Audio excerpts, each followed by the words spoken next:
tema um pouco mais fechado. Ao mesmo tempo, em razão disso, eu vou fazer um retrospecto histórico do ISS para poder chegar nesse presente ou nesse futuro, que é justamente essa tributação do streaming. Foi um tema extremamente interessante para mim, assim que a Lei Complementar 157 foi editada, porque a primeira impressão que eu tive é falar assim, como é que os municípios vão conseguir tributar os serviços de streaming? Como é que os municípios vão conseguir identificar os acessos de Netflix, Amazon, Spotify e distribuir a receita num país que tem 5.570 municípios, alguma coisa mais ou menos nesse número, e sendo que alguns deles, que eu conheço, né, de fato, né, Roberto, o secretário da Fazenda, quando você chega lá, fala assim, e aí, tudo bem? Então, eu ouvi falar sobre ISS, IPTU, o que é mesmo que você veio falar aqui? Né? Então, é o Zé das Couve, amigo do bar, que virou secretário de Finanças do município tal, e que agora vai ter que ter tecnologia suficiente para poder arrecadar um tributo sobre uma base econômica, digamos assim, de uma dificuldade enorme que pode levar a um custo de arrecadação extraordinário. Então, foi essa questão que trouxe uma certa perplexidade. Depois disso, foi justamente as relativamente recentes decisões do STF que me surpreenderam, primeiro do leasing e depois essa última dos planos de saúde, que me parece que houve uma mudança de paradigma do Supremo Tribunal Federal em relação ao que seria o fato gerador possível do ISS. E uma coisa que sempre me trouxe uma certa desesperança, essa tentativa cada vez mais teimosa de manter um sistema que é nascido em 1965, de tributar bens corpóreos e incorpóreos através de uma divisão de competências entre União, Estados e municípios. Por isso que eu vou fazer um retrospecto histórico aqui para vocês, e para a gente chegar depois a alguma conclusão possível, dada justamente as recentes legislações municipais que foram editadas, Porto Alegre, Recife, São Paulo. Foi agora na proclamação da República, o candidato Dória, prefeito Dória, já sancionou a lei municipal sobre streaming. E aí, justamente, como a gente ainda não tem casos práticos, provavelmente dito, a gente vai especular sobre qual vai ser esse futuro, que, pelo menos na minha modesta opinião, não me parece ser muito promissor, nem para os contribuintes, nem para as operadoras de streaming, e tampouco para os governos municipais. Então, vamos lá, só para situar. Lei Complementar 157, altera aí algumas coisas na Lei Complementar 116, justamente que ela necessita de uma periódica atualização, dado essa necessidade de trazer novos serviços que vão aparecendo do dia para a noite, nessa taxatividade da lista de serviços. E aí, dentre essa lista de serviços tributáveis, aparece justamente o armazenamento, hospedagem de dados, textos, imagens, vídeos, páginas eletrônicas, aplicativos e sistemas de informação, que é o Cloud Service, e a disponibilização, que é o que a gente vai tratar aqui, sem sessão definitiva, de conteúdo de áudio, vídeo, imagem e texto por meio da internet, que é a criação do famoso item 1.9. E aí, o que é esse streaming? Eu também, a exemplo do que acontece com o Roberto, eu não sou um cara muito íntimo da tecnologia. Como dizia meu pai, ele já achava o fósforo genial. Quando vê isqueiro, então, nossa, isso foi fantástico, uma revolução tecnológica absurda. Então, eu também nunca tive muita familiaridade com tecnologia, mas a partir do momento em que você tem acesso a um catálogo de filmes enorme, aliás, eu fui o último cliente da 2001, fui mandado embora no último dia da locadora, aqui nos Estados Unidos, Isso é verdade, porque me conhece, isso é verdade. Ia lá toda sexta-feira, pegava os filmes na 2001, aí eu cheguei um dia, ela falou, mas ainda tenho R$100 de crédito. Meu amigo, você pega em filme aqui porque acabou, a gente vai fechar amanhã. Aí eu tive que me render ao streaming, aí assinei a Netflix, que é o mais famoso de todos, e justamente qual é essa definição, o que era, que tecnologia é essa, que coisa fantástica, de poder ver um filme em qualquer lugar, até no avião você consegue ver o filme, É um modo de transmissão instantânea de dados, de áudio e vídeo através de redes. Torna-se possível assistir a filmes e escutar música sem necessidade de download, que é justamente uma coisa que o Roberto tratou aqui. Ou seja, antes era a mídia. Aí eu comecei com aquela mídia que era, não sei quem se lembra, que era um disquete mole, que cabia só uma petição de Word. Depois, quando veio aquele disquetinho pequeno, nossa, Quando apareceu o pendrive, era coisa de James Bond, para mim. Imagina roubar todos os dados numa CPU, num negocinho desse tamanho, colocar no terno e levar embora para casa. E aí, sem necessidade do download, que torna um acesso rápido. Isso se popularizou recentemente, justamente porque a nossa internet sempre foi muito ruim. Até pouco tempo chovia, a internet ficava lenta, não era isso? Tá? E agora, não, realmente houve uma melhora aí nos cabos de fibra ótica e isso se tornou popular. E o preço é atrativo. Meu outro cartão de crédito aí bateu, quanto foi? R$ 28, alguma coisa assim, que é a mensalidade do Netflix. Existe desde os anos 90, mas agora virou uma febre. Em São Paulo, né? Aqui, ó, coloquei um negócio para ficar meio moderno e tal, né? Para ficar o pessoal aqui. Ontem o Cristiano Carvalho deu uma, não falei para você? Depois que eu vi a exposição dele com um monte de foto, falei, deixa eu dar uma melhorada aqui, senão eu vou ficar para trás, né? Então, aí coloquei aqui, ó, o Netflix, aí vem o Spotify. Eu ainda tenho vinil, né? Tenho fita. Ontem eu não quis falar nada na exposição do Cristiano Carvalho, né? A minha mulher tenta jogar fora as minhas fitas, mas não consegue. Meus vinis também não. Estão na despensa, né? Mas eu ainda escuto. Quando eu vi o Spotify, eu falei, não é possível. E aí eu colocava todas aquelas bandas obscuras que eu gosto, né? E tinha no Spotify. Falei, olha, não é só Bruno Mars, essas coisinhas aí, né? Backstreet Boys e tal. Pô, achava umas coisas absurdas, né? Discos solos do ex-guitarrista, não sei de onde. Pô, tinha lá e também me rendi ao Spotify. Então, essa transmissão tanto de áudio quanto de vídeo hoje é uma coisa, até pela atratividade do preço e pela qualidade, né, do que é dessa utilidade, não vou nem falar serviço para não comprometer a minha palestra, dessa utilidade colocada à disposição do grande público, é inegável e não dá para, a não ser que, creio eu, em breve possa aparecer uma nova tecnologia, que essa é a tendência, mas até agora me parece que seja de uma aceitação, e uma fácil aceitação e de uma expansão que vai ser cada dia maior, né? Agora vamos lá, vamos voltar, vamos olhar um pouquinho para trás. Qual é o modelo de tributação sobre o consumo que o Brasil tem hoje? É um modelo da emenda 18 de 65. Né? Então, o nosso CTN, não por coincidência, é de 66, que é uma adaptação, a tentativa de codificação das mudanças profundas no sistema tributário, né, que ocorreram com a emenda 18 de 65. Ano passado a gente fez aí, né, 50 anos do Código Tributário Nacional e vejam bem, 50 anos do Código Tributário Nacional e do nosso sistema tributário constitucional, que com alguns pequenos detalhes para pior, né, é o mesmo que a gente tem de 88 para cá. Né? E por que para pior? Porque desse modelo de tributação, estavam envolvidos grandes tributaristas, como Gomes de Souza, Leomar Balieiro, né, Gilberto Olhoacanto, principalmente. E o método utilizado nessa época era um método justamente de repartição de competências pela descrição de suas materialidades. E, portanto, a finalidade era evitar superposição econômica de incidências e deixar com cada ente federado a sua parcela de arrecadação, evitando o que a gente chama de conflitos de competência em matéria tributária, que quase não existe, né? Hoje a gente não tratou sobre isso. Teve guerra fiscal de manhã, né? É isso. Vai continuar tratando do tema agora, o que a gente vai de ISS, né? Quase não existe no Brasil. Por que eu falo que ficou pior? Porque com a criação das contribuições sociais, não tem mais repartição de receitas tributárias, né? Isso tudo fica com a União. A União tem 70% da arrecadação total, dos 100% de arrecadação de tributos no Brasil. Com as transferências, ficam por volta de 60%, ou seja, uma concentração absurda. O nosso federalismo é um federalismo de fachada, não é uma república federativa, só está na Constituição.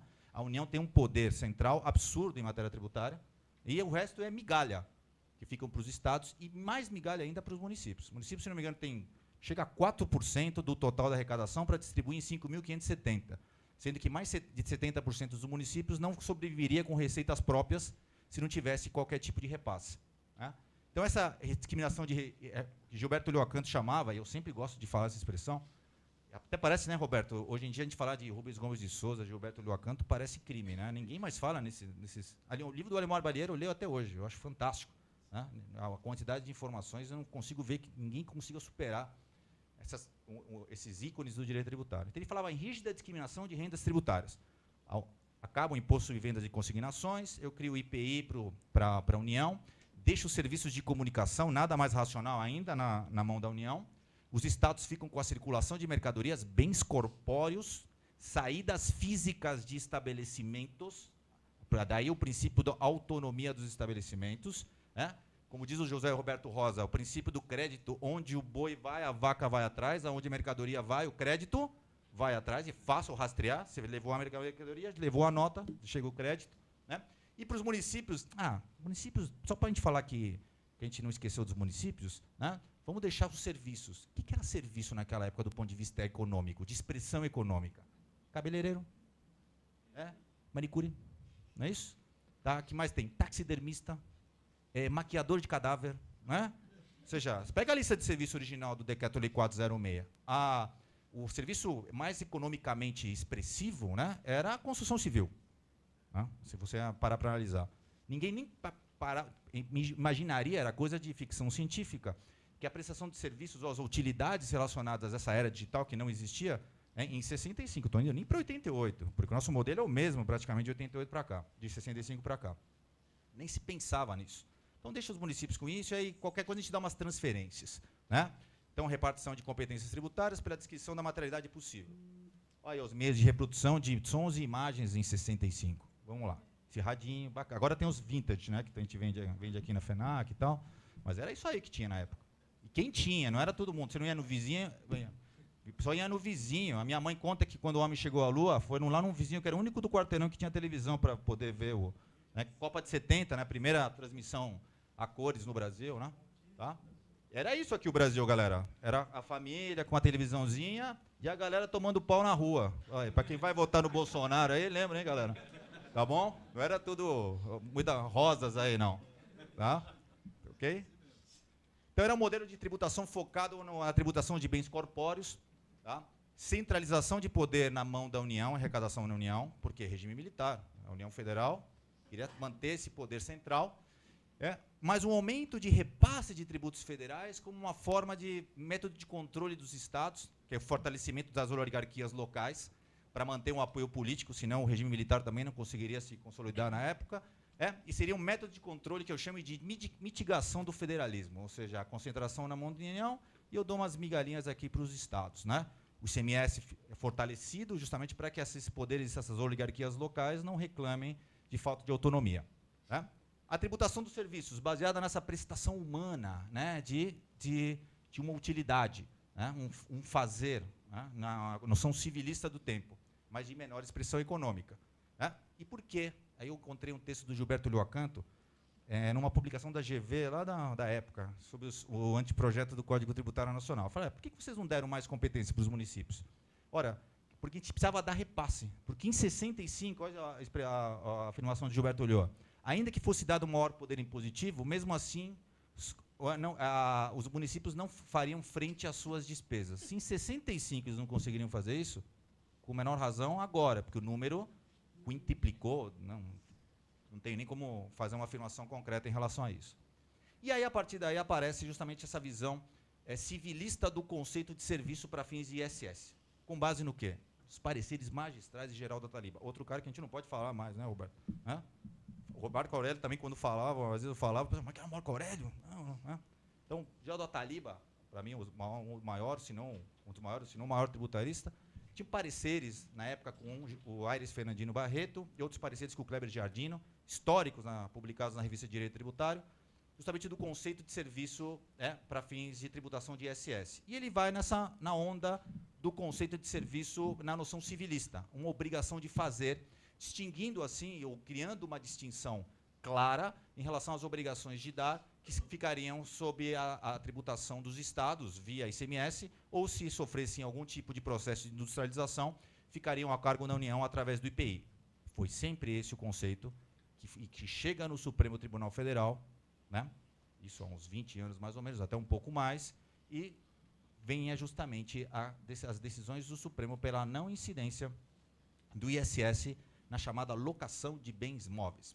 Já constava na lista anexa, no Decreto-Lei 406, mas por se tratar de uma obrigação de dar, não tinha afeição dada pelo legislador constitucional ao conceito de prestação de serviço. Então, essas decisões do STF, com base na doutrina do Ataliba e do Kleber Giardino, já remontam em algumas décadas, e sempre, e justamente a tributação e a análise da constitucionalidade da lista de serviços do ISS sempre se deu através desse conceito civilista.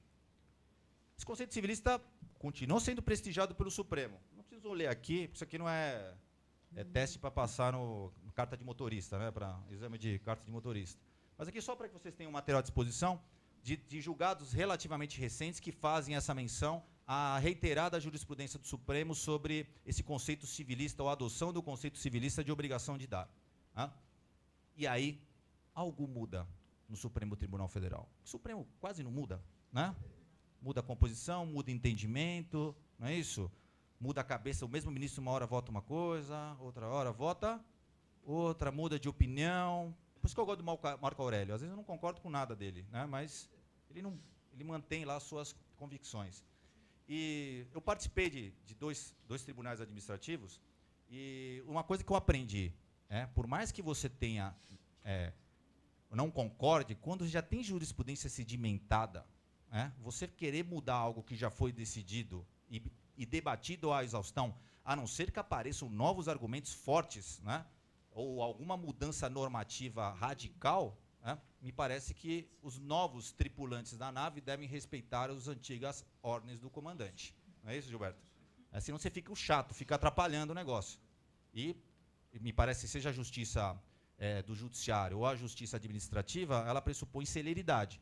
E, principalmente, previsibilidade para aqueles que necessitam dos provimentos administrativos judicantes ou dos provimentos jurisdicionais para que possam planejar a sua vida. Eu não falo aqui nem de negócios. A gente sempre dá um enfoque em ambiente de negócios, mas é o planejar a sua vida, que envolve também o ambiente de negócios. E aí vem lá a decisão sobre o leasing. E lá já vem alguns tópicos, já vem algumas posições, alguma mudança de opinião, no sentido de que, olha, esse negócio de dar e fazer já era, já ficou para trás. Serviço é muito mais do que apenas uma obrigação de fazer. É uma utilidade com conteúdo econômico, não necessariamente uma obrigação de fazer no sentido civilista da expressão. Por isso que eu trago esse trecho aqui, Suprema, isso aqui já é de um outro julgado, fazendo remissão ao julgado do leasing. Ao permitir a incidência sobre o leasing, o STF sinaliza que a interpretação do conceito de serviço tem um sentido mais amplo do que tão somente vinculado ao conceito de obrigação de fazer. Supera o precedente do 116, do 121, que, lembre-se, não é o precedente o primeiro de todos.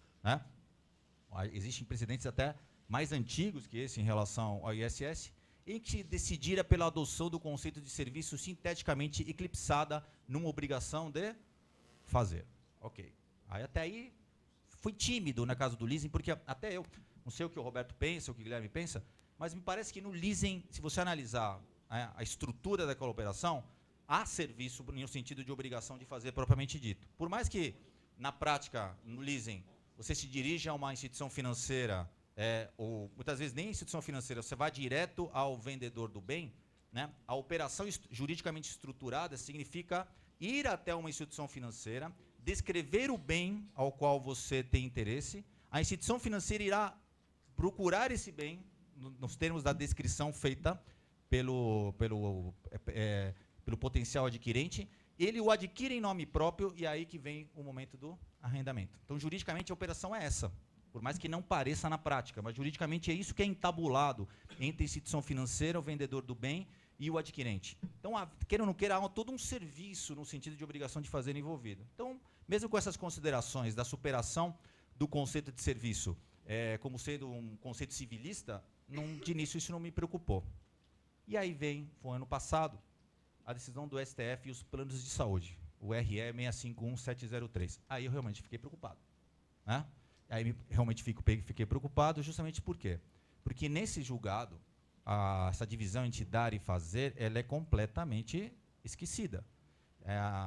A partir desse momento, até porque também existia um parecer fantástico do Ataliba sobre a não incidência do ISS sobre plano de saúde, quando ele caracterizava o contrato de plano de saúde como sendo um contrato aleatório, e, portanto, é impossível que eu tenha um contrato de prestação de serviço aleatório, ele se caracteriza pela comutatividade. Então, o contrato de prestação de serviço seria bilateral, oneroso, mas comutativo, e nunca em um momento aleatório, porque no plano de saúde eu posso ter um plano, ficar o ano inteiro com esse plano pagando e o plano não fazer absolutamente nada. Ou seja, não houve nenhuma. Eu posso ser um hipocondríaco, não é isso? E toda hora eu vou lá no pronto-socorro. E mesmo assim, no primeiro caso, o plano está ganhando, não é isso? No segundo, ele está perdendo. E ninguém pode pedir, nenhuma das partes pode pedir o restabelecimento do equilíbrio econômico-financeiro em razão dessa discrepância. Ao passo que, num contrato típico de prestação de serviço, se eu mando pintar a parede inteira por R$1.000 e o pedreiro pinta a outra metade, na outra metade ele cansa porque ele encheu a cara de cachaça, eu só vou pagar a metade do serviço. seja, o quê? O equilíbrio econômico-financeiro é fundamental para se tratar de um contrato de natureza comutativa.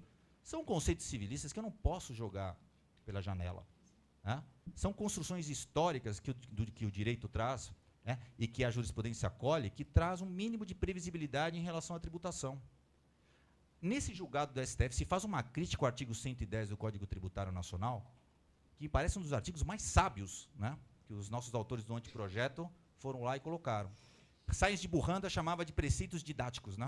Ou seja, são artigos enunciados que eles não proíbem, não facultam, não obrigam nada, mas eles conformam o ordenamento jurídico dando uma orientação de interpretação.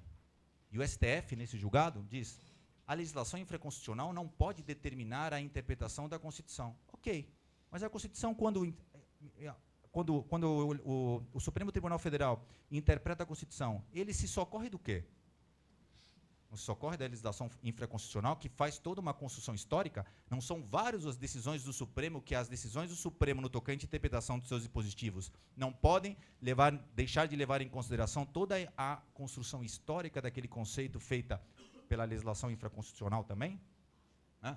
Então, o que me preocupou nessa decisão do Supremo Tribunal Federal? Olha, o 110 do CTN, né, não deve guiar a interpretação de conceitos que se encontram na Constituição.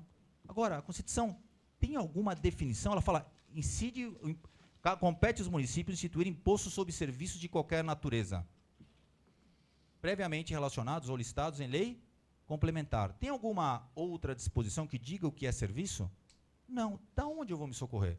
Do conceito histórico. E o conceito histórico, e até da própria jurisprudência do Supremo, sempre adotou esse conceito civilista. Né? Sempre adotou esse conceito civilista. E o 110 do CTN, ele é sábio, e ele é sábio por quê? Quando ele diz, expressamente, né, que os conceitos de direito privado devem ser necessariamente respeitados pelo legislador tributário, é justamente para que essa rígida discriminação de rendas tributárias, a que se referia Gilberto Lioacanto, não fosse desrespeitada exclusivamente através do quê? Da distorção dos conceitos que já se encontravam historicamente sedimentados. A decisão da internet, né, não incidência do ICMS sobre a internet, o que ela levou em consideração? É um conceito da Lei Geral de Telecomunicações. Né? Quantas decisões em matéria tributária se socorreram, inclusive do Supremo Tribunal Federal, se socorreram do 110 do CTN para falar, olha, o Estado não pode querer tributar tal coisa, alegando que é mercadoria, porque, infelizmente, a legislação civil diz que isso não é mercadoria. Né? Como o Supremo decidiu que, olha, não adianta colocar locação de bens móveis como serviço, porque locação de bens móveis não é serviço.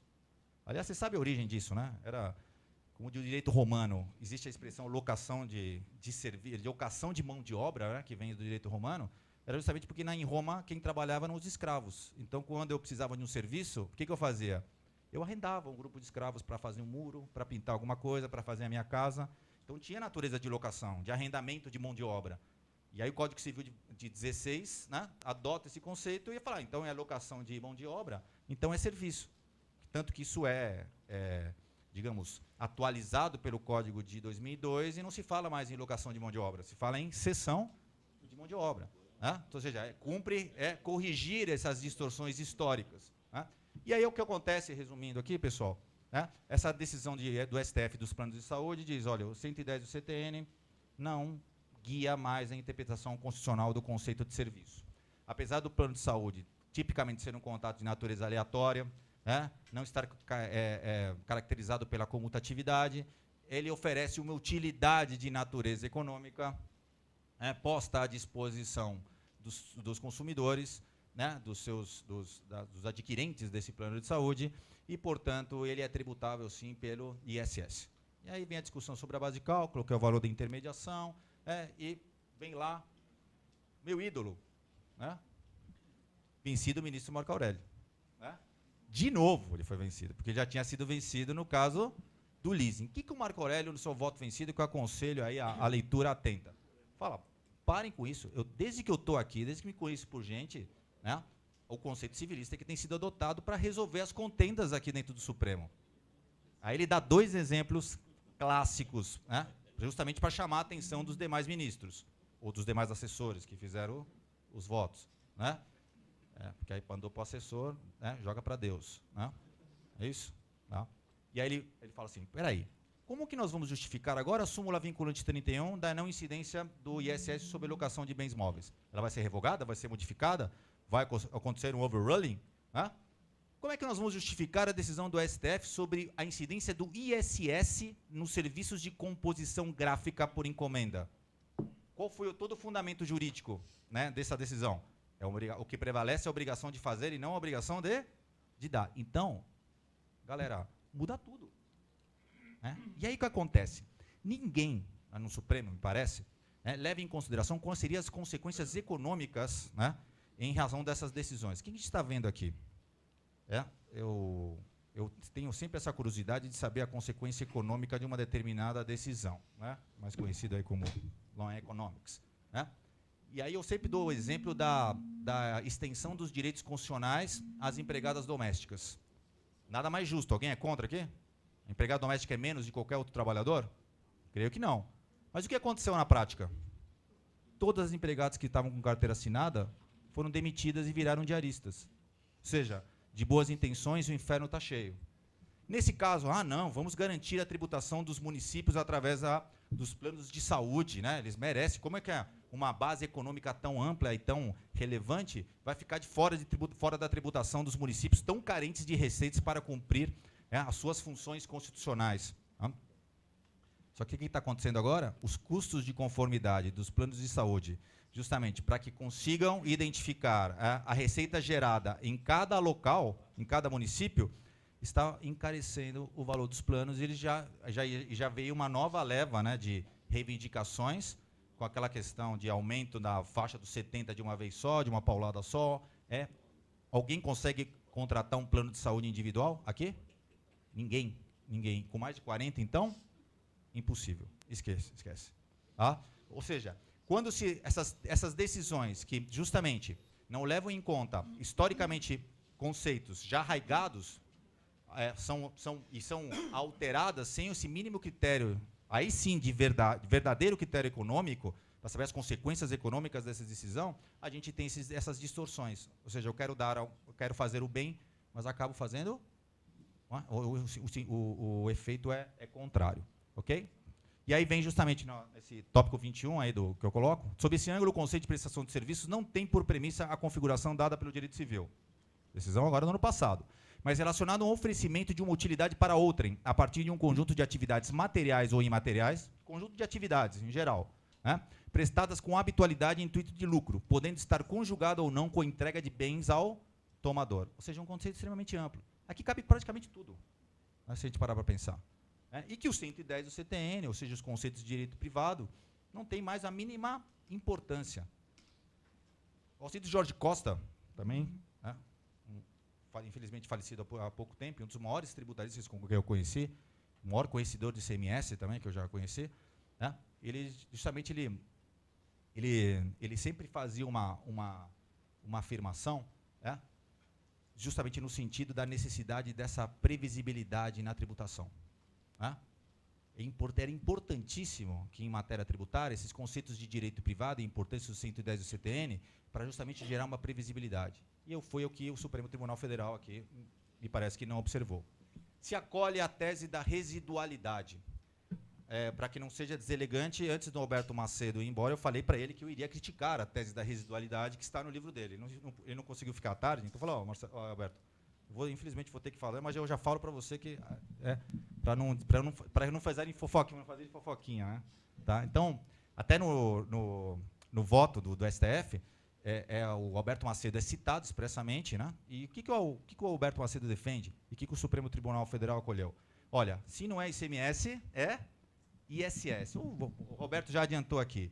Aí ele sempre fez a ressalva, até pessoalmente, mais respeitada a taxatividade. Em outras palavras, olha, se não é ICMS e ISS, basta que o legislador complementar vá lá e elenque aquela utilidade, vamos chamar de utilidade agora, né, para fins de tributação sobre serviços. Né? E aí, justamente, quero fazer essa crítica nessa última parte, também trecho do voto, né? Nos dias atuais, ao contrário, a utilização do critério econômico como decorrência do aspecto teleológico não deriva de uma preocupação arrecadatória. Isso eu fiquei extremamente assustado. Interpretação econômica do direito tributário é Eno Becker, 1919, Alemanha pré-nazista. e altamente criticado pela doutrina historicamente aqui no Brasil. Uma coisa é o que dizia o Amilcar Araújo Falcão: o fato gerador da obrigação tributária é um fato gerador com conteúdo econômico, mas o critério econômico não pode prevalecer sobre o critério jurídico, ainda mais quando o fato jurisdicizado pela hipótese de incidência tributária já tem um tratamento jurídico prévio, que é o caso de 90% das situações que nós vemos em matéria tributária. E aí vem, né, o que eu falo, que vocês querem fazer o bem, mas podem acabar fazendo o mal. Mas de uma apreciação axiológica baseada nos valores da igualdade e da solidariedade, dos quais derivam os princípios da igualdade, capacidade contributiva e solidariedade. Ou seja, aí me assusta, e eu sou um dos maiores fãs do Marco Aurélio Greco, mas acho que ele foi mal interpretado quando ele começa a tratar da tributação, né, ou da justificativa da tributação por força do princípio da capacidade contributiva e da solidariedade. E parece super feito na Alemanha. O Roberto morou lá e sabe que a realidade é completamente diferente.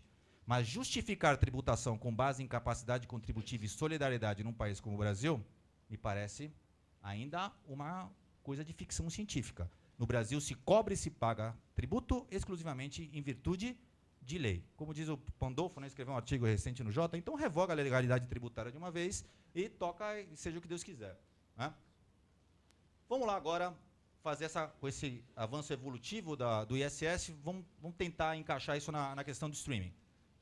Por que os municípios, né, se interessaram tanto na tributação do streaming? Primeiro, aumento significativo do mercado no Brasil. Né? Queda dos assinantes de TV por assinatura. Primeiro, Gatonete, não é isso? E os aparelhinhos da Santa Ifigênia, né? Também. Tá? Que mais? Pirataria, principalmente o gato e aparelhinho de Santa Ifigênia, né? E o valor absurdo das mensalidades, né, da TV a cabo. O pessoal que está rindo é que tem aparelhinho, né? Você pode, não precisa contar, não, tá bom? Tá? A tributação também da TV a cabo, né?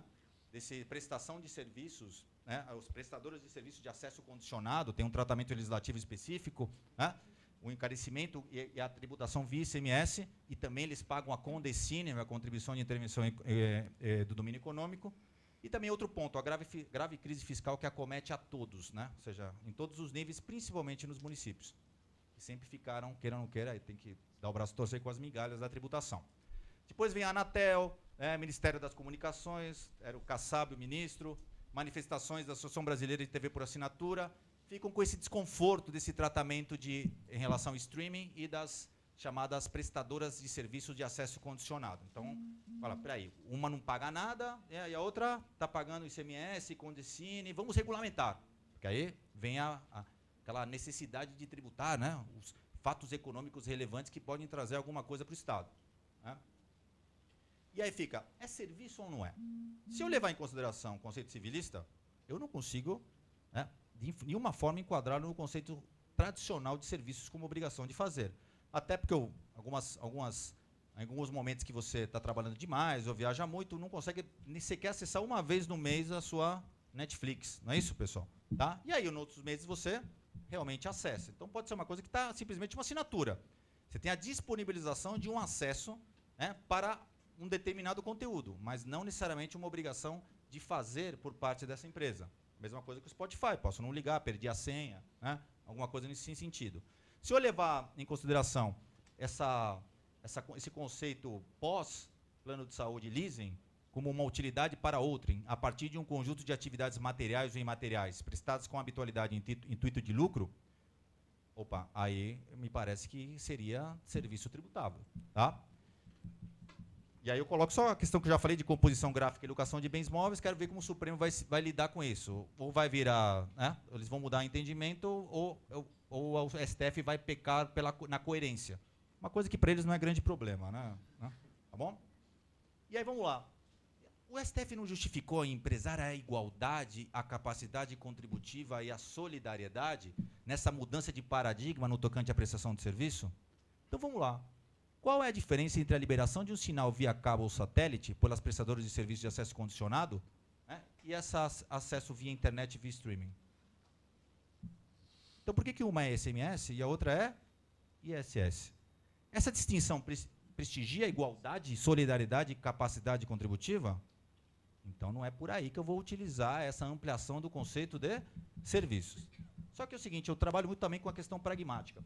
Eu sou um realista jurídico, não por opção, mas por necessidade, justamente porque nós somos advogados, a gente tem que lidar com aquilo que está aí. E aí eu coloco embaixo, tá bom, venceu, é isso mesmo, vocês podem tributar. Vai lá, tributa, vamos lá, vamos lá. Palmas, Recife, Rio de Janeiro e Porto Alegre já tem leis sobre isso.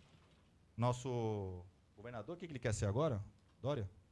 Gari, governador, presidente, né? Acabou de, agora no dia 15, promulgou a lei municipal, inserindo o item 1.09 na lista de serviços aqui do município de São Paulo, ok?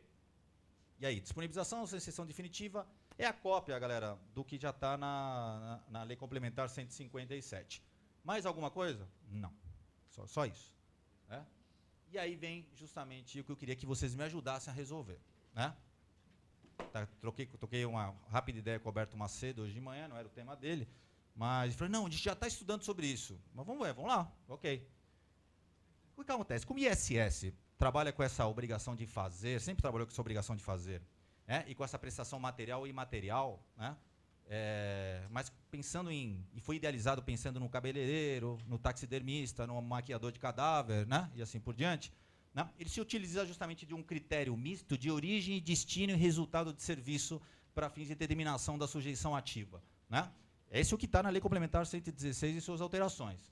E aí, portanto, vamos utilizar esse critério, porque pelo que eu sei da Lei Complementar 116, a regra é onde estiver localizado o estabelecimento prestador. Exceções, 1 a 25, né, agora, mas tem lá uns vetos, né, que são lá florestamento, construção civil, demolição, tal, que eu chamo de serviços mambembes, né, ou seja, você leva é como um circo, né, você leva suas coisinhas, monta lá, presta seu serviço, paga seu imposto e tchau, tchau e bênção, né? E aí, vamos ver aqui no streaming, que me parece que se encontra, pelo menos no que diz a lei complementar, que não houve nenhuma alteração em relação a isso, como sendo devido onde estiver localizado o estabelecimento prestador. Ah, para quem não sabe, a Netflix fica aqui do lado, viu? Os 8 milhões de assinantes da Netflix estão aqui na Domingos de Moraes. Então, lógico, para São Paulo é ótimo. E para Barueri? E para Osasco? Quem é que está precisando de receita? Para Guatapará? Esses municípios que vivem tentando mendigar transferências voluntárias da União, para poder cobrir os seus rombos.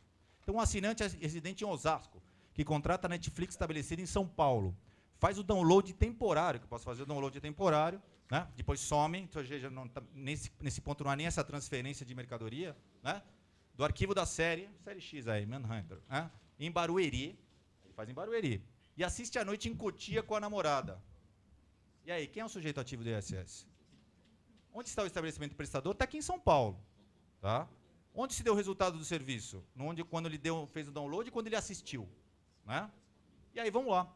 Fã do Deep Purple, residente em Recife, né? Que baixa do Spotify Premium, porque aí tem que pagar, né? Esse free aí não rola. Tá? Smoke on the Water em Jaboatão dos Guararapes e depois ouve em Assunção. E aí é o quê? Exportação de serviço? Então, já que é para tributar, eu gostaria de saber justamente como essas questões serão resolvidas, né, pelo legislador municipal. Eu acho que aqui em São Paulo é muito cômodo. Eu vou na Netflix aqui na Domingos de Moraes, pego a relação total dos assinantes, ou pego a receita, pego o EDIPJ, não é isso? Pego a receita e vou lá, e 2,9, né, se não me engano, né, a alíquota, e pronto, está fácil de tributar. Será que os outros municípios periféricos vão estar contentes com esse método adotado? Será que ninguém vai reclamar? E aí o que vai acontecer? 2 problemas de natureza econômica. Primeiro, digamos que haja uma certa parcimônia, uma justiça fiscal, e o critério seja adotado, seja o do domicílio, como aí o Roberto tratou, né? Haveria uma necessidade da fonte pagadora como um elemento de conexão válido para a tributação de novas tecnologias. Tá bom, então vou tributar pelo domicílio dos assinantes do Netflix. Isso vai criar um custo de conformidade para os pequenos empreendedores absurdo, que vai privilegiar o que a gente chama em economia de barreira de entrada, né, o Cristiano Carvalho tratou disso, a entrada de novos atores nesse mercado. Quando perguntaram para o Reed Hastings, que é o criador do Netflix, sobre a tributação aqui no Brasil, se isso iria prejudicar ou encarecer, ele deu risada. Por que ele deu risada? Cara, eu já estou estabelecido, eu tenho 8 milhões de assinantes. Esses custos de conformidade, esse projeto da Ancine, né, para regulamentar o streaming, só vai ajudar a eu continuar soberano aqui. E os pequenos, né, interessados em nichos de mercado, né, em filmes, porque no Netflix você praticamente só tem blockbuster, né, filmes de arte, europeu, alguma coisa é difícil de encontrar. Né, você não vai conseguir entrar, porque você tem uma barreira de entrada no mercado. Só as grandes empresas suportarão os custos de conformidade e os frequentes litígios decorrentes da tributação municipal. Oswaldo Carvalho falou aqui, na guerra entre o rochedo e o mar, era uma palavra do Rosa, é isso, né? Parafraseando o Zé Roberto Rosa, quem se dá mal é o marisco. Quem é o marisco? É o contribuinte. E vai ficar no meio dessa bateção de onda, e não vai saber para quem pagar. E com o aumento desses custos e com uma diminuição da concorrência. Porque brasileiro não gosta de capitalismo. O Brasil é o capitalismo o quê? De compadrio ou com algum tipo de benefício ou vantagem. Porque capitalismo de verdade, pessoal, é livre iniciativa e livre concorrência. Isso aqui só cria dificuldades à livre iniciativa e à livre concorrência. O que a gente vai ter? Mais uma guerra fiscal. Né? Os municípios que se sintam prejudicados, né, vão justamente começar a exigir pelo critério do assinante, me parece, que seria o mais racional. Né? E aí, por fim, né, como é que está de tempo, Guilherme? Está tranquilo? Estourou? Ninguém me avisou, então eu fui. Né? Então, aqui eu estou concordando com o Roberto, não é porque ele é meu chefe na GV, não. A gente não combinou absolutamente nada em relação a isso. Tá? Necessidade de reforma do Pacto Federativo. Não dá mais para ficar com o modelo de 65, galera. Esquece, não dá. Ou você tributa pelo valor agregado, pelo menos esse é o meu entendimento, bases amplas, né, sobre a receita, com cumulatividade total, ou esquece, não vai dar certo nunca. A gente vai continuar na idade da pedra em matéria tributária. Né? O Alfredo Augusto Beck falava justamente, né, a retirada de patrimônio dos particulares por via de tributação, não é que dói na carne porque você está perdendo dinheiro, é o método como a sua perna está sendo amputada. Você pode amputar a perna com anestesia, né? Você vai ter até aquele... até não vai sentir absolutamente nada, vai até sentir a perna depois. O problema é se você ter amputado a perna no sangue frio, como se faz aqui no Brasil. Né? Fim desse critério de divisão de receitas da tributação sobre o consumo, com a redução total de custo de conformidade. Né? Não cumulatividade plena, um IVA nacional, critérios uniformes na tributação de bens e serviços. Eu posso até manter a arrecadação entre os estados, mas uma coisa que eu sempre propugnei, por que não criar um tribunal sobre um tributo, ainda que seja estadual, mas nacional, que uniformize procedimentos, né, e principalmente questões que são comuns a esse imposto? Porque o Tite decide uma coisa, o Conselho de Contribuintes do Rio outra, sobre o mesmo tema e sobre o mesmo imposto. Né? E a reforma tributária da Comissão de Cidadania Fiscal da GV, que trata desse imposto sobre bases universais. Não concordo muito com aquele imposto seletivo sobre cigarro, aí já começa a complicar, mas me parece que seria a única saída para a gente acabar, né, e não ficar procurando, né, o Roberto já salientou, bases econômicas novas para tentar justamente criar ou encaixar no modelo que não existe mais. Esquece, é um modelo que não existe mais. Né? E aí o resultado disso, mais uma guerra fiscal, todo mundo puxando para o seu lado, o porquinho. Né? E no fim das contas, isso aí é o contribuinte, viu, galera? Tá, não tem nada de assédio aqui ultimamente, qualquer coisa pode ser mal interpretada, estão tentando tirar o dinheiro, tá? Dessa figurinha aqui, por favor. O porquinho alguma coisa contra os palmeirenses ou não? Hã? O porquinho alguma coisa contra os palmeirenses? Não, fica com o Lucas Lima, você vai ver que bom. Tá bom? Obrigado pela atenção, tá? Fico à disposição para perguntas.